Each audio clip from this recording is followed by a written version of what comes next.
without any of our other callings. It's hard for us to grasp that this has happened in America, but it's happening. It's here. Our next speaker, Leah Carawan, is Executive Director of the Congressional Prayer Caucus Foundation, a nonpartisan, nonprofit organization which is united, equipped, and mobilized the largest network of federal and state elected leaders who are committed to advancing religious freedom and ensuring God's enduring place in America. The reason I offered to introduce Leah is because the founder of the Congressional Prayer Caucus Foundation is a former member of Congress named Randy Forbes, who's an old friend of mine, who I used to live 10 minutes from in Chesapeake, Virginia. And I got to see him last summer for the first time in many, many years, and just love what they're doing and the impact they're having. Leah is the director of the National Strategic Center, which trains leaders with strategic skills to advance, and I love this phrase, a culture of strategy in the faith community to win the fight for faith in our nation. She oversees strategic action centers and a faith impact network of activated citizens who are implementing strategies to reinsert faith in government and every sphere of culture. And we've asked Leah to speak with us because she's going to tell you about a toolkit of resources that you can use in your communities to have an impact in this area. You don't have to make it up, you don't have to figure it out. They'll provide it for you. So Leah, wherever you are, Leah, please. Thank you.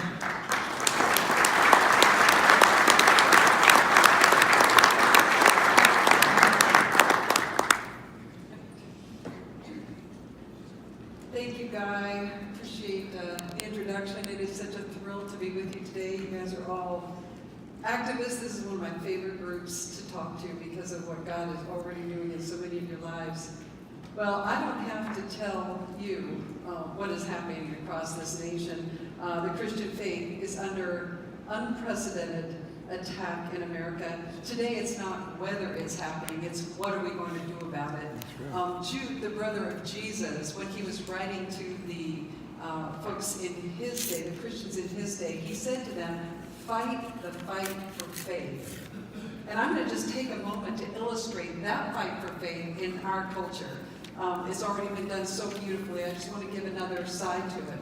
So the United States was built on a marketplace, was built on ideas. There were so many that some viewed it like a marketplace of ideas. Some ideas were more significant, like freedom and liberty and faith.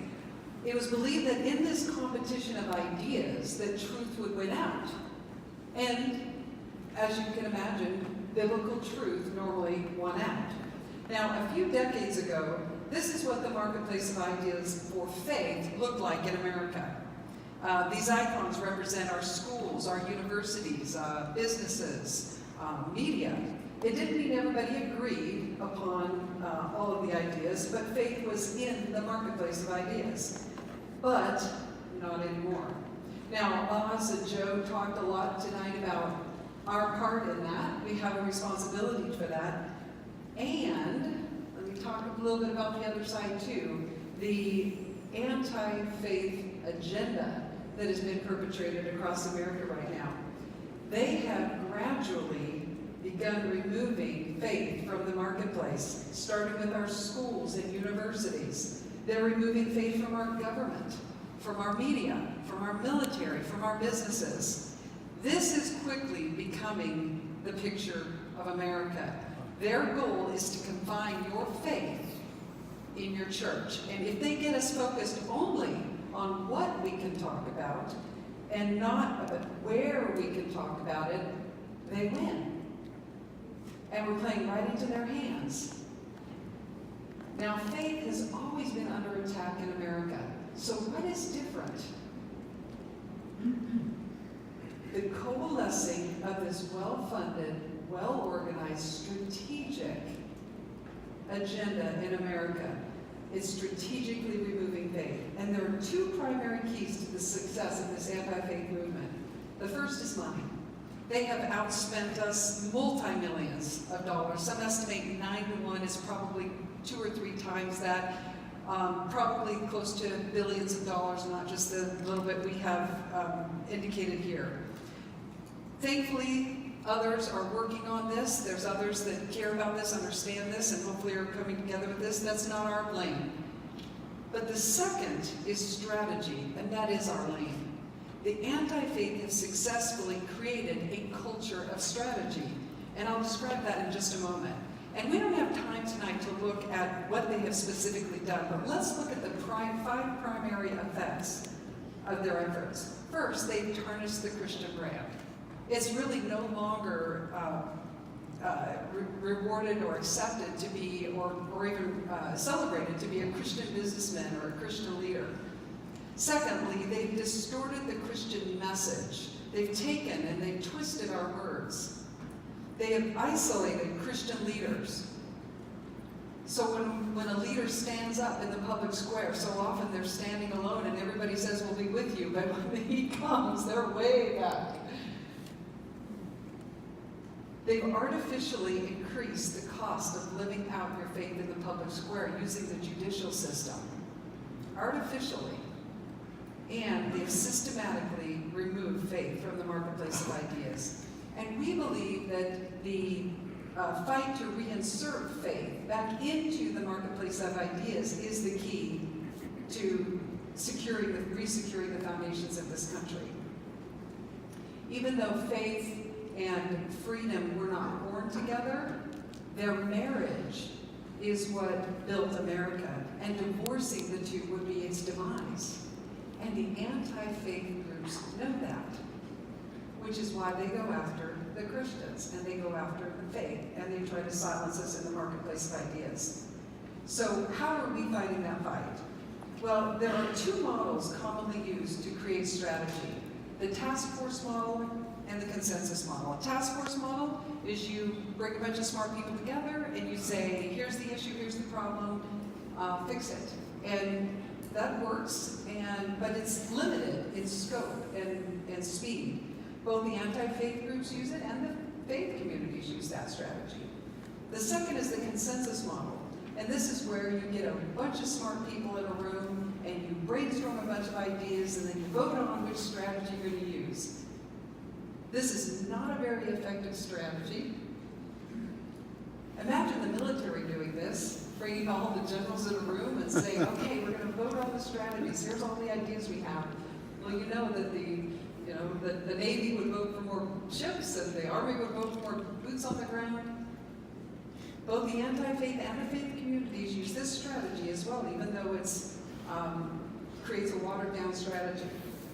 The anti-faith groups have succeeded in creating a culture of strategy, which enables them to launch hundreds of strategies, even thousands of them, across the nation all at one time. This is what we actually have in our military.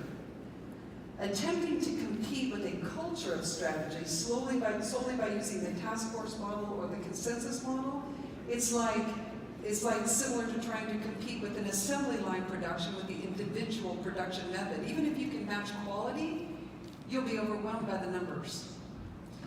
This has resulted in a sizable momentary strategy gap over the faith community. And I say momentary because that can be changed. So here's what we're doing. As with anything in the kingdom of God, we start and continue with prayer. Then, what we did through the Congressional Prayer Caucus and the Congressional Prayer Caucus Foundation is we began to build a network of federal and state government leaders who were committed to standing for faith in the public square. So it's the first time anything like this was ever created. It's an official U.S. House caucus combining the government leaders standing for faith. We accessed top strategists, and the first was the lead strategist, Congressman Randy Forbes. He has taught strategy at the Military War College. He is routinely providing strategy and analysis and input to our military. We work with over 100 allied organizations. We have accessed and engaged a dedicated group of legal counsel. We are building a culture of strategy in the faith community through the National Strategic Center, training leaders to think strategically, training individuals to act strategically, providing strategic messaging. So how does this work?